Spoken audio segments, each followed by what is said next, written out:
trabalho, tá bom? Porque é mais leve, para ninguém ficar, assim, traumatizado logo de cara. Eu mesmo traumatizo vocês dizendo, né? Fazendo esse terror. Deixa ele carregar aí. Vocês estão conseguindo ver? Tô. Sim. Sim. Deu a pinóia Bom no dia, computador. professora linda, meu amor. Bom dia, meu anjo. Deixa eu ver quem é. Como sempre. Povo bonito da minha vida. Saudade demais do presencial. Todo mundo tá. Todo mundo muita saudade do presencial. Os professores também, mesmo com medo, né? Claro. Porque a gente é professor, porque a gente gosta de contato humano, né? Óbvio. Então, a gente tá sentindo falta. Vamos lá, trabalho. Durante a história, o livro ele começa a discutir sobre de onde vem o trabalho, como ele começa. Ele faz uma análise histórica no iniciozinho, tá? Eu até, quando eu compartilhar com vocês o link do grupo, da sala de aula, vocês vão ver que eu vou pedir um trecho de leitura, que é justamente esse. Então, o livro ele faz uma análise, ele lembra assim, como foi que começou o trabalho? O que, que é trabalho? Por que ele tem esse nome? Né? E como que é esse processo?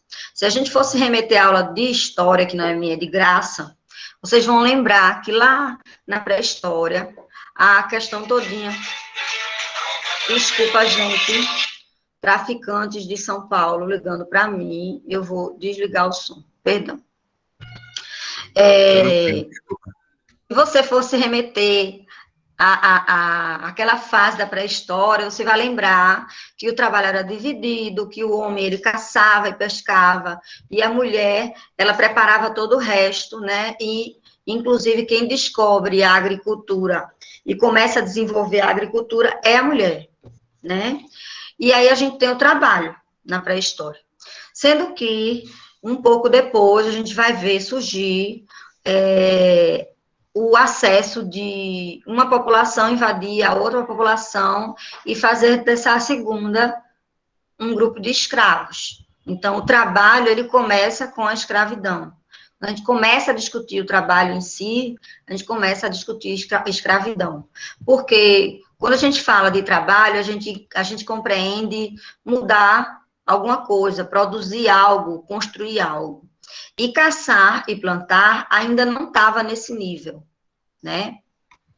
Então, a gente, quando começa a se remeter a trabalho mesmo, a gente vai falar da Grécia Antiga, né? Na verdade, começa o escravismo entre os mesopotâmicos, né? Mas, assim, organizado, estruturado e com mais detalhe que a gente recebe hoje. Professora, licença, qual é o História assunto? é na Grécia. Trabalho. Ah, tá. Trabalho. O slide, vocês estão vendo aí? Sim. Sim, professora. É esse o tema, é trabalho. A gente vai discutir o histórico do trabalho e depois vai discutir a visão dos filósofos mais importantes sobre o trabalho, ok? Então, a gente está começando com o histórico. Então, o trabalho, ele começa propriamente como o conceito de trabalho na Grécia Antiga, já sendo escravidão, tá? Já sendo um povo submetendo o outro e forçando o outro a trabalhar. Então, esse período de escravismo, ele vai durar todo o período da Idade Antiga, que é o período maior da história. Lembrando que a pré-história é muito maior, né? Mas na história, o período de tempo grande e, assim, que vai durar pra caramba esse comportamento do escravismo é na Idade Antiga. E aí, os gregos vão, inclusive, diminuir o trabalho braçal, porque trabalho braçal era coisa de escravo, e o trabalho intelectual era trabalho de pessoas livres. Então, a gente já vê aí uma desigualdade, né, entre as pessoas, por conta de sua função social de trabalho. Depois a gente vê o Império Romano, que cresce em cima disso, porque a riqueza do Império Romano era conquistar novos povos e fazer mais escravos. E quanto mais escravos eles faziam, mais ricos eles ficavam, né? Então, a gente tem aí essa estrutura começando. A expressão trabalho vem da palavra tripalium, do romano, do latim, que significa um instrumento de tortura. Então, você já vê aí que há um peso, né, na ideia de escravidão. Uma outra coisa que pesa na ideia de escravidão é que, pelo Império Romano, o escravo, ele não era uma pessoa, ele era tratado como um objeto, né? Porque tinha a ferramenta, tinha o resultado da produção do trabalho e tinha a mão de obra. E ele analisava essa mão de obra junto com eles, com esses dois juntos, né? Ele juntava a mão de obra, que é o escravo, material a ser produzido, a ser transformado, e o objeto já transformado. Tudo junto era tratado pelos romanos. Quando a Idade Antiga se acaba, que é justamente quando o Império Romano começa a cair, e o fim, assim, a data é a queda da cidade de Roma, em 476, o escravismo ele já estava sendo trocado por outro processo de trabalho, que era um trabalho como uma troca. Eu trabalho para você e você me dá segurança, me protege. Porque a gente está vendo nessa época justamente as invasões no Império Romano, né, dos povos do norte da Europa, que são muitos, que a gente chama de bárbaros, como se fosse um grupo só, mas são muitos povos invadindo o Império Romano. E aí, com esse processo desse encontro desse povo do norte e destruindo a estrutura do Império Romano, a gente vai ver surgir o feudalismo, que se caracteriza principalmente por esse acordo. O ex-escravo pede proteção e, em troca dessa proteção, ele oferece o trabalho dele. E isso vai durar até que, por volta do século X, XI, a gente começa a ver surgir um novo grupo desse pessoal aí que era chamado de servo, que trocava o trabalho deles pela segurança. Essas pessoas começam a comercializar. E aí, com o comércio, eles começam a ganhar dinheiro, que na Idade Média vai ficar muito escasso. E, de repente, vai surgindo dinheiro na mão desse grupo de vendedores. Eles, na verdade, nem produzem, né, nada, apenas vendem, né? E aí a gente vai ter esse processo gerando acumulação de dinheiro e estoura por volta do século XVII para o XVIII no Reino Unido, né, que é a Grã-Bretanha. No Reino Unido surge a Revolução Industrial.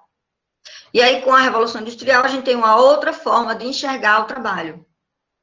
Porque aí não é mais o meu trabalho em troca da sua proteção, é o meu trabalho em troca de dinheiro. E aí a gente vai vendo essa dificuldade de valorizar esse trabalho, né? Então, a gente tem esse processo de valorização e de desvalorização do trabalho, principalmente quando o trabalho é manual, até os dias de hoje. A gente hoje tem a realidade do desemprego, não é de pouco tempo, já tem um certo tempo, esse hoje não é agora, esse hoje é nas últimas décadas, né? A gente tem o desemprego, os direitos trabalhistas que foram conquistados já em outra época estão sendo perdidos, a gente está vendo muita atividade informal, porque a gente está numa época em que o Estado ele tem muito poder, e como o Estado tem muito poder, ele controla tudo, e quando eu falo que há uma atividade informal, eu estou querendo dizer que essa atividade não é controlada pelo Estado. Então, o Estado ele não tem registro desse trabalhador. E, finalmente, a gente tem a terceirização, né, que não tem muito tempo, que chegou a ser legalizada. A gente não quer discutir política aqui, mas, indiretamente, quando a gente discute trabalho, a gente fala de política. Porque eu estou aqui falando de pessoas que produziam, né, desde muito tempo, e que, principalmente, aquela pessoa que produz, ela tem menos valor. E, por ter menos valor, a gente vê aí já essa discussão, essa dicotomia entre o que não tem direito e o que tem privilégio, né? Que o ideal é quando todo mundo é igual. Eu não estou querendo ser comunista, mas eu estou aqui levando em consideração o artigo 5º da Constituição, que diz que nós todos somos iguais, independente de sexo, idade, de gênero, de, ai meu Deus, religião, etc. Ok? Então, as pessoas não são iguais quando na hora do direito, na hora de um processo mesmo jurídico, quem tem mais dinheiro acaba tendo vantagem. E a gente ainda está numa fase histórica em que isso procede, tá? Gente, eu não consigo ler o chat, porque eu estou olhando a apresentação do slide. Então, se alguém tiver pergunta, abre o áudio, tá bom? Posso continuar? Professora, eu cheguei meio atrasada. Pode sim, senhora. Não tem problema não, meu amor. Pode ser, professora. E, tipo, eu não entendia o contexto de início dessa parte do trabalho. Eu estou contando o histórico do trabalho, desde a antiguidade, quando começa o processo de escravismo, quando o processo de escravismo se constrói, se estrutura no Império Romano, e quando ele entra em decadência, gerando a servidão. E depois vem, com a Idade Média, a Revolução Industrial, que gera um outro processo e uma outra relação de trabalho, que nos dias de hoje a gente chega até a terceirização. Entendeu? Entendi. No caso, são as revoluções trabalhistas, tipo isso. Isso. Eu estou falando de relações trabalhistas, perfeito. Sendo que eu estou puxando o contexto histórico mais para vocês entenderem o que a gente vai discutindo, tá bom? Lembrando que isso é sociologia. E como é sociologia, a gente vai ver que alguns sociólogos, eles vão ter uma visão específica desse tema. Gente, esse material eu vou mandar para vocês lá na sala de aula, que eu vou botar o código já no WhatsApp, tá bom? Não se preocupe se não der tempo de copiar tudo, porque vocês adoram copiar, né? Vocês sabem que eu não gosto de copiar, é contra a minha religião. Então, vamos lá. A gente tem a questão da força de trabalho, que é um potencial humano. A gente tem o objeto que é trabalhado, que é modificado.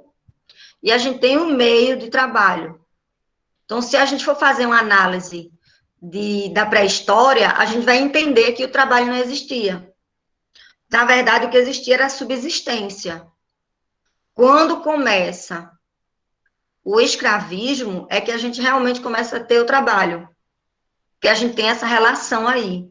A gente tem a força de trabalho, o objeto de trabalho e o meio de trabalho, né? Então, a gente vai ter essa relação.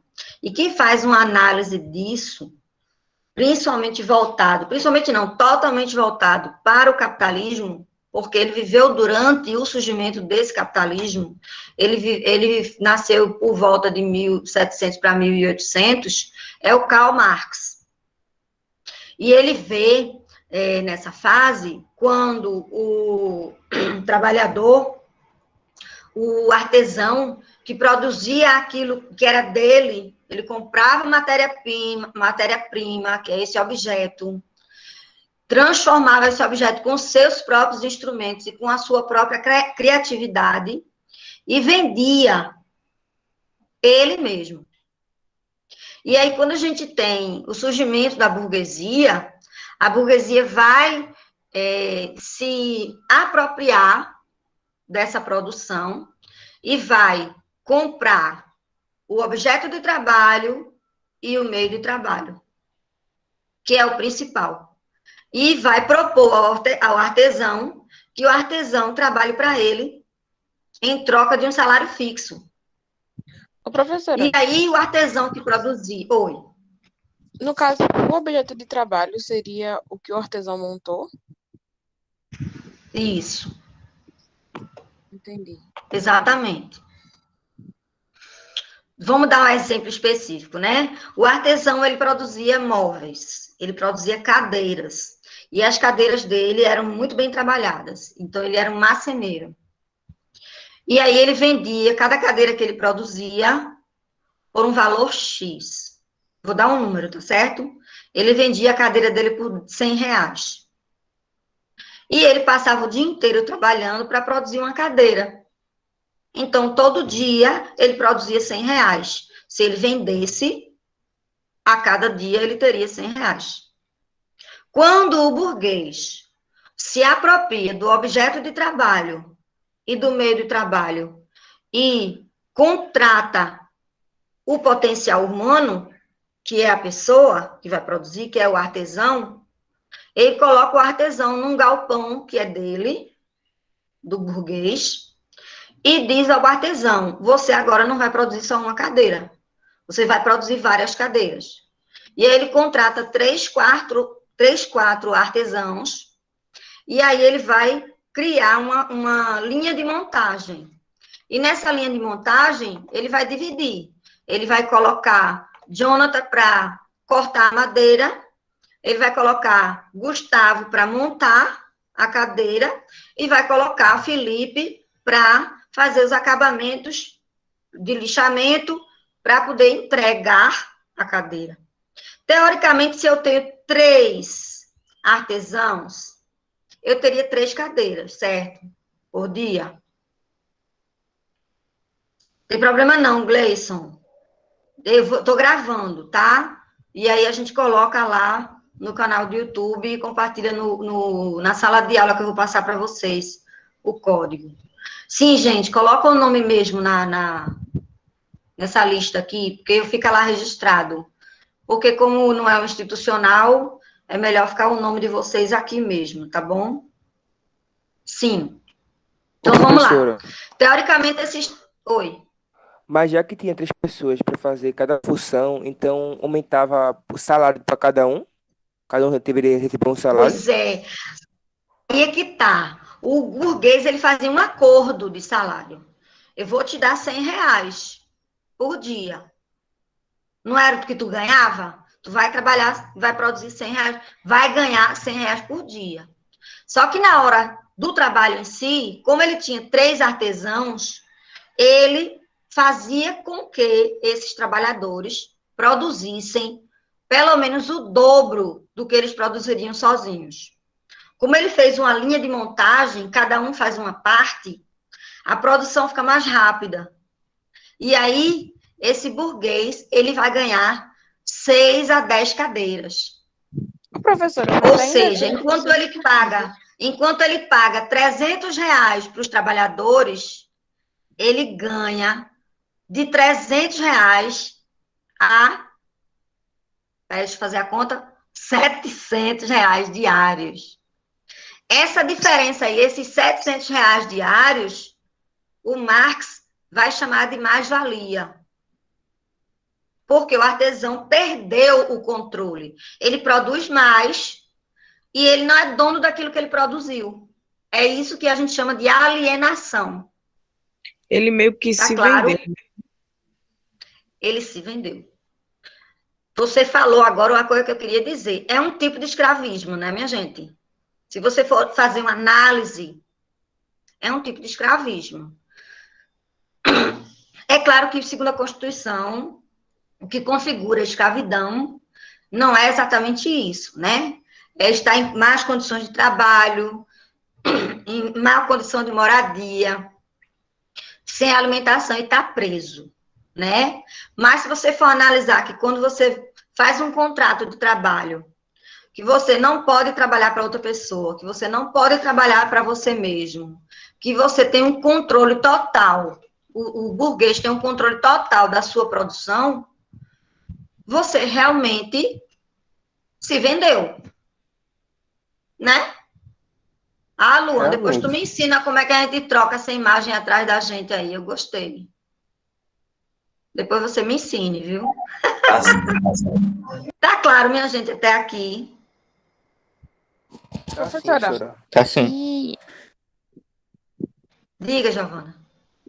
a senhora pode me relembrar o que seria a mais-valia? A mais-valia Em seria teoria. justamente esse excedente de dinheiro que deveria ser do artesão e mais que passou para a mão do burguês. Entendi. Então ele Porque sozinho. tudo que o artesão produzia não era dele, ele não Sim, vendia, deixou de ser dele. Tudo que ele produz agora é do burguês. Ele assinou um contrato que ele só recebe R$ 100 por dia.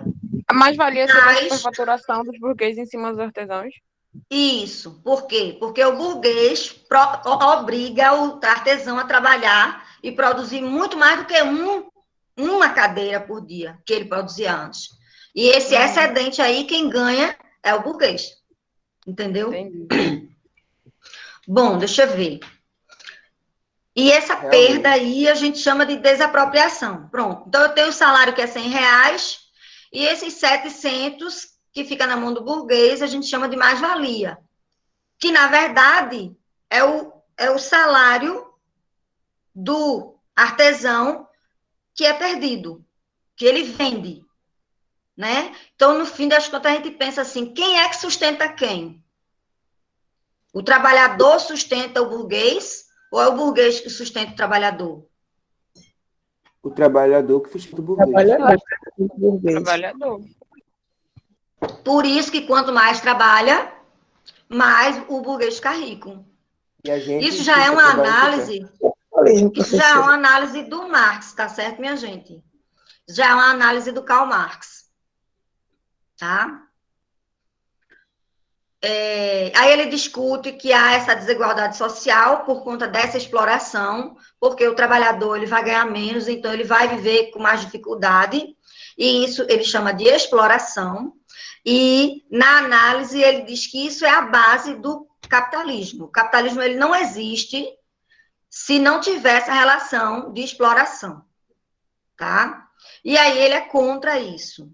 E ele teoriza que o fim dessa exploração só aconteceria com o combate a essa desigualdade e que isso exigiria uma nova relação de trabalho.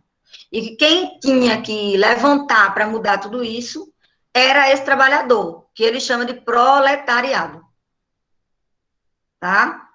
Ele fazendo a análise no período da Revolução Industrial, né? Lembrando que a Revolução Industrial ela dá um boom em 1770. Vocês vão estudar isso esse ano com a professora, tá? E principalmente chega ao mundo todo em 1870, né? Porque em 1770 era a Revolução Industrial só no Reino Unido. E em 1870, essa Revolução Industrial, ela chega à Europa, tá?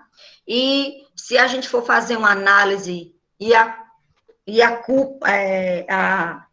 a função de fazer esse questionamento é minha, porque sou professora de sociologia, desculpa, mas é a realidade. Se você for ver direitinho, analisar direitinho, a nossa estrutura social, a pobreza, as pessoas que moram na rua, a dificuldade, a forma da gente ver o mundo de forma individualista, está toda baseada nesse capitalismo, nessa estrutura, tá? Então, o Então, Karl só tem Marx, na rua tudo isso, né, professora? pois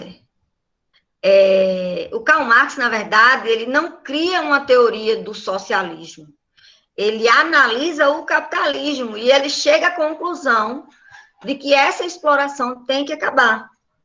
E aí, os que estudam ele, posteriormente, é que criam a teoria de que se era para mudar, se tem que mudar, essa mudança teria que ser para o comunismo. Só que o comunismo seria o fim, né? Seria a mudança completa. E para haver essa mudança, essa linha de tempo de mudança entre o capitalismo e o comunismo, o caminho para ela eles chamariam de socialismo. E aí a gente tem um monte de gente que não entende exatamente o significado dessas palavras, que ouvem outras histórias, né? Que ouvem fatos que realmente aconteceram e que ouvem coisas que não aconteceram e criam, né? E aí, como professora de filosofia de vocês, eu recomendo leitura, tá? Quem tiver com a cabeça legal, o nome do livro de Marx é O Capital. E como é um livro antigo, com certeza você acha ele na internet, Professora, tá? Já vou pesquisar agora. Para baixar. Diga. professora, Diga, Gustavo. você pode repetir um pouquinho que travou aqui? O que exatamente? Essa parte que a senhora falou antes do livro. Sim. Antes fala do livro. Pronto, eu estava falando do capitalismo e do socialismo, não é isso? Então, eu tenho o capitalismo, que é analisado por Marx, e eu tenho teorias que são produzidas depois dele. E aí, esses teóricos, que a gente chama de marxistas, visualizam que uma mudança geraria o comunismo. Dá para ver minha mão?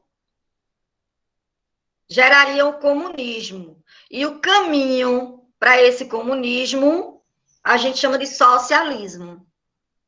Entendeu? Então, faz uma linha assim. É tipo meio termo sobre comunismo e capitalismo, né? Exatamente. Sendo que esse meio termo, esse caminho para o comunismo, é muito complexo, né? Porque depende do lugar, depende do contexto. Isso a gente pode ter essa conversa em outro momento com mais detalhe. Porque depende da sociedade, depende da estrutura. No Reino Unido, eles têm uma estrutura, nos Estados Unidos, eles têm uma estrutura. Aqui no Brasil, a gente ainda tem escravismo. Mesmo não sendo oficial, a gente ainda tem escravismo. A gente sabe que isso também tem lá na Europa, né? Mas na Europa é muito mais o escravismo sexual, tá? Que fique, né, bem mais claro. Ok? Então, aqui eu encerro o conteúdo de sociologia de hoje, tá bom? Eu vou parar a gravação para salvar ela, tá? Não lembro mais nem onde é, faz tempo. Cadê? Interromper a gravação.